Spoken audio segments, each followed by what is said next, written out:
Hello, good morning students. Now again we are going to discuss a new topic inclusive education, समावेशी शिक्षा। तो सबसे पहले हम समावेशी शिक्षा के अर्थ के बारे में पढ़ेंगे। जैसा आप सभी जानते हैं, समावेशी शिक्षा शिक्षा के क्षेत्र में एक नई मांग है, एक नया प्रत्यय है। इसके लिए एक आयु वर्ग और एक शिक्षा स्तर के सभी प्रकार के सामान्य मेधावी, पिछड़े, बाधाग्रस्त तथा विकलांग बच्चों को एक स्कूल में एक कक्षा में एक साथ पढ़ाया लिखाया जाता है। इस शिक्षा व्यवस्था का अपना इतिहास है। एक समय था जब अति विकलांग मीन्स अंधे और बहरे गूंगे बच्चों को छोड़कर अन्य सभी बच्चों को एक साथ पढ़ाया सिखाया जाता था, परंतु 20वीं शताब्दी में मनोवैज्ञानिकों ने यह तथ्य उजागर किया कि शारीरिक, मानसिक और संवेगात्मक दृष्टि से बच्चों में बड़ी भिन्नता होती है और इस भिन्नता के कारण उनकी आवश्यकताओं में भी बड़ी भिन्नता होती है।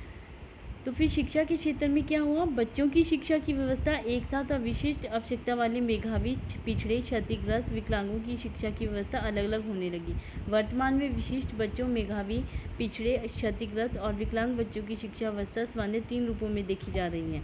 नंबर 1, विशेष विद्यालयों की शिक्षा की व्यवस्था, स्पेशल स्कूल्स। नंबर 2, सामान्य विद्यालयों में विशेष कक्षाओं द्वारा, स्पेशल क्लासेस। और तीसरी है एकीकृत शिक्षा, इंटीग्रेटेड एजुकेशन की व्यवस्था। 20वीं शताब्दी के अंतिम चरण में इस क्षेत्र में एक नए चिंतन ने जन्म लिया, जिसके अनुसार किसी भी बच्चे को किसी भी आधार पर सामान्य बच्चों से अलग करना और उसकी शिक्षा की व्यवस्था अलग करना अमानवीय माना गया और राष्ट्रीय शिक्षा तथा अंतर्राष्ट्रीय स्तर पर इस विषय पर गंभीरता से सोचा और विचारा जाने लगा। 1989 में क्या हुआ? 1989 में संयुक्त राष्ट्र संघ यूएनओ में बच्चों के अधिकार विषय पर सम्मेलन हुआ और यह निर्णय लिया गया कि किसी भी क्षेत्र में बच्चों के साथ किसी भी आधार पर कोई भी भेदभाव नहीं किया जाना चाहिए। फिर क्या हुआ? शिक्षा के क्षेत्र में 1995 में भारत में बच्चों के अधिकार पर मोहर लगा दी गई। 2001 में विशिष्ट आवश्यकताओं की शिक्षा पर विशेष श्वेत पत्र 6 समावेशी शिक्षा प्रशिक्षण व्यवस्था का निर्माण 2001 में प्रसारित हुआ। इसमें समावेशी शिक्षा के संबंध में यह कहा गया कि जो समावेशी शिक्षा है वो क्या है? वह यह स्वीकार करती है कि सभी बच्चे एवं युवा सीख सकते हैं, वह सभी बच्चे और युवा सहारा चाहते हैं। नंबर 2 बात कही गई थी, यह स्वीकार करती है कि सभी सीखने वाले किसी न किसी दृष्टि से भिन्न होते हैं तथा उनके सीखने की संबंधित आवश्यकताएं भी भिन्न होती है।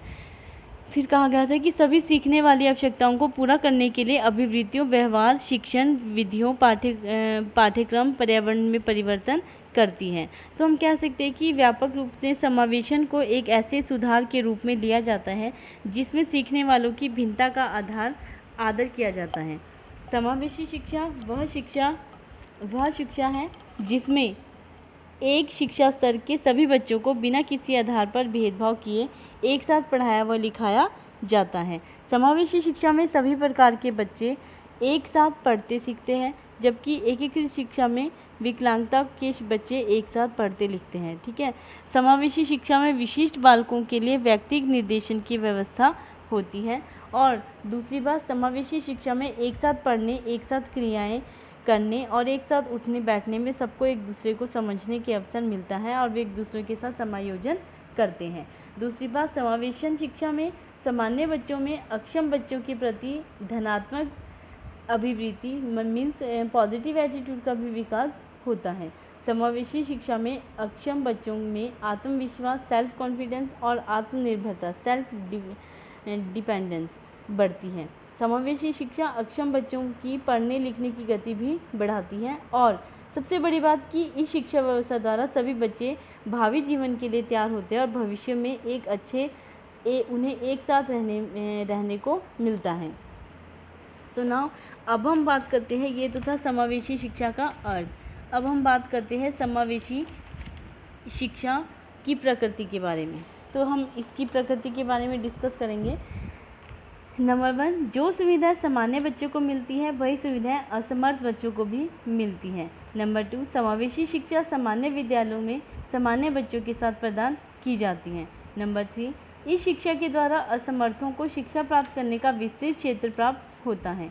नंबर 4, समावेशी शिक्षा में दोनों प्रकार के बच्चे सम्मिलित होते हैं और असमर्थ और सामान्य बच्चे एक साथ साथ पढ़ते हैं। नेक्स्ट, सामान्य तथा असमर्थ बच्चों द्वारा एक दूसरे को समझने में आपसी सूझबूझ का विकास होता है तथा सामान्य बच्चे असमर्थ बच्चों की मदद करते हैं। नेक्स्ट बात बोली थी, जो इसकी नेक्स्ट प्रकृति है वो है, इस शिक्षा में असमर्थ बच्चों की विशेष आवश्यकताओं पर विशेष ध्यान दिया जाता है। नेक्स्ट, इस शिक्षा में बच्चों को विद्यालय का स्वस्थ वातावरण मिलता है। नाउ अब हम डिस्कस करते हैं समावेशी शिक्षा के उद्देश्यों की। तो इसका जो पहला उद्देश्य है वो है समाज में असमर्थ बच्चों में फैली भ्रांतियों को दूर करना, जो भी उनके मन में डाउट्स हैं उनको दूर करना। दूसरी, असमर्थ बच्चों को जीवन की चुनौतियों का सामना करने के योग्य बनाना। तीसरा उद्देश्य है असमर्थ बच्चों को आत्मनिर्भर बनाकर उनके पुनर्वास का प्रबंधन करना। नेक्स्ट है बच्चों की असमर्थताओं का पता लगाकर उनको दूर करने का प्रयास करना। फिर नेक्स्ट बोला था बच्चों में आत्मनिर्भरता की भावना का विकास करना। फिर जो इसका नेक्स्ट उद्देश्य है वो है असमर्थों को शिक्षित करके देश की मुख्य धारा से जोड़ना। फिर नेक्स्ट है जागरूकता की भावना का विकास करना, प्रजातांत्रिक मूल्यों के उद्देश्यों को प्राप्त करना। तो ये थे समावेशी शिक्षा के उद्देश्य। नाउ अब हम डिस्कस करते हैं समावेशी शिक्षा की आवश्यकता एवं महत्व के बारे में। देखो, आज से कुछ वर्ष पहले विद्वान का मानना था कि असमर्थ बच्चों को अलग से विशेष शिक्षा प्रदान करनी चाहिए क्योंकि उनकी आवश्यकताएं सामान्य बच्चों से भिन्न होती हैं और प्रशिक्षित अध्यापकों की जरूरत होती है, तो उनकी आवश्यकता के अनुसार भी शिक्षा प्रदान करनी चाहिए। लेकिन क्या हुआ, विशिष्ट बच्चों की शिक्षा के बराबर अवसर प्रदान करने की अपेक्षा पृथकता की शिक्षा की भावना पैदा करती है। इस शिक्षा में असमर्थ बच्चों में हीन भावना पैदा हो जाती है। समावेशी शिक्षा की आवश्यकताएं तथा महत्व निम्नलिखित है। जो इसकी पहली आवश्यकता है वो है समानता का सिद्धांत। भारतीय संविधान के अनुसार प्रत्येक बच्चे को बिना किसी भेदभाव के एक समान शिक्षा प्राप्त करने का अधिकार है। हम बच्चों को शिक्षा देने के लिए किसी भी प्रकार का भेदभाव नहीं कर सकते। हमारे लिए सभी बच्चे क्या हैं, एक समान हैं। इस उद्देश्य को पूरा करने के लिए असमर्थ बच्चों को समावेशी शिक्षा देनी चाहिए, अनिवार्य है। नंबर 2, प्राकृतिक वातावरण। असमर्थ बच्चों को सामान्य विद्यालयों के अंतर्गत एक समान वातावरण मिलता है। जब असमर्थ बच्चे सामान्य बच्चों के साथ साधारण विद्यालय में शिक्षा प्राप्त करते हैं तो उनमें हीनता की भावना का विकास नहीं होता कि वे किसी भी प्रकार से सामान्य बच्चों से कम हैं। सामान्य बच्चे भी उनका अपना साथी समझने लग जाते हैं तथा असमर्थ बच्चे अपने आप को सहजता के साथ उनके साथ समायोजित कर लेते हैं। नेक्स्ट है शैक्षिक वातावरण। जब असमर्थ बच्चे को सामान्य विद्यालय में भेजा जाता है तो शैक्षिक तौर पर वह अपने आप को विद्यालय में समायोजित कर लेता है। नेक्स्ट है कम खर्चीले। भारत जैसे विशाल देश में उन्नति तथा विकास हेतु अधिक धन की आवश्यकता होती है। असमर्थ बच्चों के लिए सभी प्रकार की शैक्षिक कार्यक्रमों का प्रबंधन करने के लिए अधिक पैसे की आवश्यकता होती है। इसके लिए विशेष रूप से प्रशिक्षण प्राप्त अध्यापक, मनोविज्ञान, डॉक्टर आदि की जरूरत पड़ती है, जबकि सामान्य विद्यालय में इस प्रकार की काफ़ी सुविधाएं पहले से ही उपलब्ध होती है। नेक्स्ट है हमारा मानसिक विकास। असमर्थ बच्चों को विशेष शिक्षा अलग विद्यालयों में निपुण तथा प्रशिक्षित अध्यापकों की ओर देखरेख प्रदान की जाती है, लेकिन असमर्थ बच्चों में इस बात को लेकर मानसिक हीनता विकसित होती है कि हमें सामान्य बच्चों के साथ क्यों नहीं पढ़ाया जाता है, जबकि हम उनसे उन जैसे ही हैं। उन पर नकारात्मक प्रभाव पड़ता है और उतना ही ज्ञान प्राप्त नहीं कर पाते जितना कि उनको करना चाहिए। नेक्स्ट है हमारा सामान्य या सामाजिक मूल्यों का विकास। बच्चों को शिक्षित करने के साथ साथ उनका सर्वांगीण विकास करना शिक्षा का प्रमुख उद्देश्य है। सामान्य विद्यालय में असमर्थ बच्चों को शिक्षा देने में उनमें सामाजिक गुणों का विकास होता है, क्योंकि विद्यालय में समाज के सभी वर्गों के बच्चे पढ़ने के लिए आते हैं। उनके साथ मिलकर असमर्थ बच्चों में समाजीकरण की भावना का विकास होता है। नेक्स्ट है हमारा जो नेक्स्ट पॉइंट है वो है शैक्षिक वातावरण। जब असमर्थ बालक को सामान्य विद्यालय में शिक्षा दी जाती है तो शैक्षिक तौर पर अपने विद्यालय में समायोजित कर लेता है तथा उनके मन में किसी भी तरह का कोई भी विचार उत्पन्न नहीं होता है जिससे कि उनका मन दुखी हो। नेक्स्ट है हमारा मानसिक विकास। असमर्थ बच्चों में विशेष शिक्षा अलग विद्यालयों में निपुण प्रशिक्षित शिक्षकों की देखरेख में प्रदान की जाती है, लेकिन असमर्थ बालकों में इस बात को लेकर विशेष मानसिक हीनता विकसित हो जाती है कि हमें सामान्य बालकों के साथ क्यों नहीं शिक्षा दी जा रही, जबकि हम उनके जैसे ही हैं, या उन पर नकारात्मक प्रभाव पड़ता है। तो ये थे हमारे समावेशी शिक्षा की आवश्यकताएं और उसका महत्व। अब हम बात करते हैं समावेशी शिक्षा के सिद्धांतों की। नंबर 1, शिक्षा में अध्यापकों को इस प्रकार प्रशिक्षित किया जाए कि वे समावेशी शिक्षा के अनुसार शिक्षण कार्य करें। नंबर 2, इस प्रकार की शिक्षा को प्रभावशाली बनाने के लिए बच्चों के माता पिता, परिवार तथा समुदाय के लोग शामिल होते हैं। नेक्स्ट है, समावेशी स्कूलों को सफल बनाने के लिए विशेष स्कूलों को संसाधन केंद्र स्थान दिया जाना चाहिए। नेक्स्ट है, इस प्रकार की शिक्षा में सभी बच्चों की शारीरिक बाधाओं को दूर किया जाता है।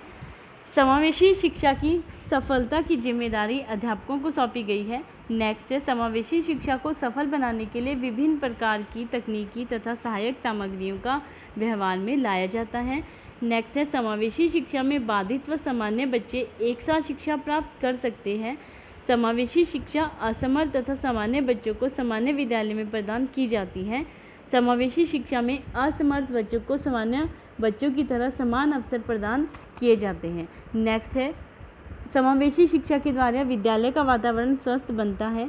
नेक्स्ट है, इस शिक्षा में जो सुविधाएं सामान्य बच्चों को प्राप्त होती है, वे सुविधाएं असमर्थ बच्चों को भी प्राप्त होती हैं। समावेशी शिक्षा के द्वारा विद्यालय का वातावरण स्वस्थ बना रहता है। समावेशी शिक्षा में बच्चों की आवश्यकताओं को ध्यान में रखते हुए पाठ्यक्रम लचीला तथा सुगम बनाया जाता है। इस प्रकार की शिक्षा में सभी प्रकार के बच्चों में जागरूकता की भावना पैदा की जाती है, ताकि वे कैसे बने, आत्मनिर्भर बने, इंडिपेंडेंट बने। समावेशी शिक्षा में बच्चों के स्वस्थ वातावरण मिलता है। समावेशी शिक्षा में असमर्थ बच्चे सामान्य विद्यालय में पढ़ता है, जिसके कारण वह अपने आप को विद्यालय में समायोजित कर लेता है। उसके बाद इस शिक्षा में सामान्य तथा असमर्थ बच्चों द्वारा एक दूसरे को समझने से आपसी सूझबूझ का विकास होता है तथा सामान्य बच्चे असमर्थ बच्चों की सहायता के लिए तत्पर रहते हैं। ये तो थी समावेशी शिक्षा के सिद्धांत। तो नाउ अब हम डिस्कस करते हैं समावेशी शिक्षा की उपयोगिता। जो उसकी उपयोगिता है वो निम्नलिखित है। नंबर 1, सामान्य मानसिक विकास। नंबर 2, सामाजिक एकीकरण। नंबर 3, कम खर्चीली शिक्षण विधि। नेक्स्ट है शैक्षिक एकीकरण। उसके बाद है समानता का सिद्धांत। ये जो उपरोक्त आपको विधियाँ बताई गई है, इससे क्या होता है कि यह शिक्षा के समान अवसर उपलब्ध नहीं कराती है, बल्कि बालकों को विचारों में भिन्नता भी उत्पन्न होती है। मतलब जैसे कि बच्चों में अगर कोई भी समान अवसर उपलब्ध नहीं हो और बच्चों के जो विचार हैं उनमें भी भिन्नता उत्पन्न हो जाती है। सामान्य कक्षाएं भी अपंग बालकों में हीन की भावना उत्पन्न कर देती हैं।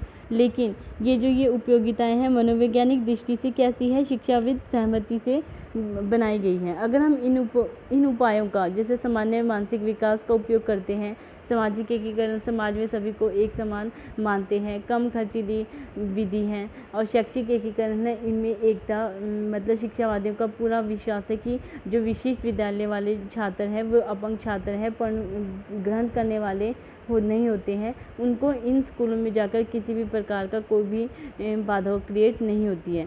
तो ये क्या है, सभी विद्यार्थियों के लिए समान रूप से शिक्षा प्रदान करने का, उसकी उपयोगिता का एक महत्व प्रदान करता है। तो नाउ अब हम बात करते हैं समावेशी शिक्षा की विशेषताओं की। समावेशी शिक्षा की विशेषताएं निम्नलिखित है। नंबर 1, समावेशी शिक्षा साधारण शिक्षा का एक रूपांतर है। नंबर 2, समावेशी शिक्षा अपंग तथा बाधित बालकों को सामान्य बालकों के साथ शिक्षा प्रदान करने की अनुशंसा करती है। नंबर 3, समावेशी शिक्षा से अपंग व बाधित बालकों को आत्मनिर्भर बनाया जाता है। नेक्स्ट है, मानसिक रूप से पिछड़े बालकों को समावेशी शिक्षा से काफ़ी लाभ प्राप्त होता है। नेक्स्ट है, समावेशी शिक्षा समानता को बढ़ावा मिलता है। नेक्स्ट, समावेशी शिक्षा बालक के मानसिक स्तर तथा आवश्यकता अनुसार प्रदान की जाती है। नेक्स्ट है, समावेशी शिक्षा योजनाबद्ध तथा व्यवस्थित ढंग से शिक्षा प्रदान कराती है। नेक्स्ट है, समावेशी शिक्षा द्वारा अपंग एवं बाधित बालकों में आत्मसम्मान की भावना का विकास होता है और हीन भावना दूर हो जाती है। नेक्स्ट है, समावेशी शिक्षा प्रत्येक बालक की व्यक्तिगत आवश्यकताओं को ध्यान में रखकर की जाती है। समावेशी शिक्षा बालक के मानसिक स्तर तथा आवश्यकता अनुसार प्रदान की जाती है। तो ये तो थे समावेशी शिक्षा के सिद्धांत। तो नाउ अब हम डिस्कस करते हैं समावेशी शिक्षा की कुछ अवस्थाओं के बारे में। जो इसकी अवस्थाएं हैं अलग अलग जो शिक्षा शास्त्रियों ने उन्होंने अलग अलग रूप से दी थी। जो मुख्य है वो निम्नलिखित है। नंबर 1, सामान्य शिक्षा संस्था एकीकरण की प्रथम श्रेणी में है। वास्तव में यही पूर्णकालिक एकीकरण संभव है। इसके अंतर्गत पूरे दिन अध्यापक सामान्य शिक्षा में अपंग बालकों को भी समान रूप से शिक्षा देता है तथा छात्र आवश्यकता के समय शिक्षावादियों से सहायता प्राप्त करते हैं। नंबर 2, ऐसे बालकों को द्वितीय श्रेणी में छात्र सामान्य कक्षाओं में नियमित रूप से उपस्थित रहते हैं, लेकिन कुछ कक्षाएं विशिष्ट कक्षाओं की व्यवस्था के कारण निलंबित की जा सकती है। नंबर 3, तृतीय श्रेणी में समावेशी कक्षा में अपंग बालकों की शिक्षा को सम्मिलित किया जाता है, जहां छात्रों को सामान्य कक्षाओं में अपनी उपस्थिति देनी होती है। नेक्स्ट है चौथी, समावेशी कक्षा की जो चौथी श्रेणी है वो है आवासीय शिक्षण संस्थाओं को सम्मिलित कराती है, जिसमें सामान्य विद्यालयों के कुछ पाठ सामान्य रूप से सभी के लिए जरूरी होते हैं। पंचम श्रेणी एकीकरण को सम्मिलित करता है। इसमें इस स्थिति में सामान्य बालकों को काफ़ी अधिक संख्या में अपंग बालकों के साथ रखा जाता है। नेक्स्ट है सामान्य कक्षाओं में शिक्षण के साथ आवासीय स्थान पर भी शिक्षण घरेलू कार्यक्रम एकीकरण की छठी श्रेणी में रखे जाते हैं। नेक्स्ट तथा अंतिम जो इसकी अवस्था है वो है एकीकरण की 7वीं श्रेणी। इसके अंतर्गत चिकित्सालय एवं अन्य कार्यस्थल आदि में लघुकालिक शिक्षण की व्यवस्था करना आता है। तो ये तो थे समावेशी शिक्षा की अवस्थाएं। अब हम बात करते हैं कि स्थानीय स्तर तथा राज्य स्तर पर समावेशी शिक्षा के आयोजन कौन कौन से कि उत्तरदायित्व कौन कौन से। ठीक है। नंबर 1, उत्तरदायित्व का निर्धारण। इसके उत्तरदायित्व का बोझ छोटे जिलों के प्रशासन तथा जिला अधिकारी को संभालना चाहिए। बड़े जिलों में इसके लिए एक अधिक जिम्मेदारी अधिकारी होनी चाहिए। जैसे जैसे जिले का आकार बढ़ता जाता है समेकित शिक्षा का कार्यक्रम भी जटिल होता जाता है। नंबर 2, बालकों की पहचान। प्रशासन को चाहिए कि ऐसे विशिष्ट बालकों की पहचान के लिए विशेष एजेंसियों की सहायता लेनी चाहिए। स्वास्थ्य विभाग के पास से ऐसे शारीरिक रूप से अयोग्य बालकों की पहचान रहती है। उसकी पहचान होने के पश्चात उन्हें आँख, कान, नाक और मनोवैज्ञानिक जांच से करवानी चाहिए। नेक्स्ट है समेकित बालकों की आवश्यकताओं की खोज। ऐसे बालकों की शिक्षा आधारभूत सामाजिक सिद्धांतों पर आधारित होती है, जिसमें समेकित बालकों की औसत बालकों से कहीं अधिक समझना चाहिए और उन बालकों के समान रूप से आवश्यकताएं होनी चाहिए। समाज व परिवार में सभी को इस शिक्षा के लाभ तथा मूल्यों का ज्ञान होना चाहिए। नेक्स्ट है समेकित कक्षाओं की जांच। बड़े नगरों में प्रत्येक स्कूल का एक निरीक्षक होना चाहिए, परंतु छोटे शहरों में यह कार्य सहायक तथा प्राइमरी निरीक्षक को करना चाहिए, परंतु उन्हें इस शिक्षा के क्षेत्र में प्रशिक्षित होना पड़ेगा। नेक्स्ट है अध्यापकों का चुनाव। इस विशेष स्कूल के अध्यापकों के समेकित बालकों को पढ़ाने के लिए शिक्षा प्रशिक्षण दिया जाना चाहिए तथा इस प्रकार भी ध्यान दिया जाना चाहिए कि अध्यापक व्यक्तित्व अच्छा हो तथा ऐसे बच्चों से प्यार व स्नेह रखे तथा ऐसे बालकों की समस्याओं को धैर्यपूर्ण सुनकर उन्हें सुलझाने और सहानुभूति दृष्टिकोण देने का प्रयास करना चाहिए। नेक्स्ट है पाठ्यक्रम। समेकित मीन्स समावेशी बालकों के जो समेकित बालक होते हैं बालकों के लिए पाठ्यक्रम को विशेष रूप से तैयार करना चाहिए, क्योंकि इनकी शिक्षा के उद्देश्य कुछ अलग होते हैं। सभी बालकों की आवश्यकता के अनुसार पाठ्यक्रम भिन्न होना चाहिए। नेक्स्ट है निर्देशन। सभी बालकों का मुख्य उद्देश्य एक ही है, एक अच्छा नागरिक बनकर सामाजिक एक व्यक्तिगत सामंजस्य स्थापित करना तथा उत्तरदायित्व का व्यावसायिक क्षमताओं को बढ़ावा देना। इसलिए निर्देशन के समय बालक को हर पहलू पर ध्यान दिया जाना चाहिए। शारीरिक दिशा, स्कूल रिकॉर्ड, सीखने की क्षमता, रुचि, सामान्य सामंजस्य आदि। गांव के विशिष्ट बालकों को भी शहरों के बालकों की ही तरह समेकित शिक्षा की जरूरत है, लेकिन गांव तक ये सुविधाएं नहीं पहुंच पाती है, क्योंकि एक गांव में या 3 गांव में ऐसे होते हैं। यह शिक्षा महंगी पड़ती है, इसलिए गांव के 2 या 3 बालकों के लिए इस शिक्षा को नियोजित करना कठिन हो जाता है तथा अभिभावक ऐसे बच्चों को पढ़ाई के लिए अपने से दूर नहीं भेज पाते। ऐसे गांव के विशिष्ट बालकों के लिए शहरों में छात्रावास का प्रबंधन करना चाहिए तथा उन्हें यातायात की सुविधाएं प्राप्त करवानी चाहिए। जो है इसका लास्ट पॉइंट है वो है इमारत। ऐसी विशिष्ट बालकों की समेकित कक्षाओं के लिए अलग से इमारत का निर्माण करना चाहिए जो हवादार व खुली हो। प्रशासन को यह इमारत सामान्य स्कूल जैसी बनवानी चाहिए, जैसे खुली खिड़कियाँ, बिजली का प्रबंध, अच्छा फर्नीचर, खेलने कूदने के लिए मैदान अवश्य होने चाहिए। धन्यवाद।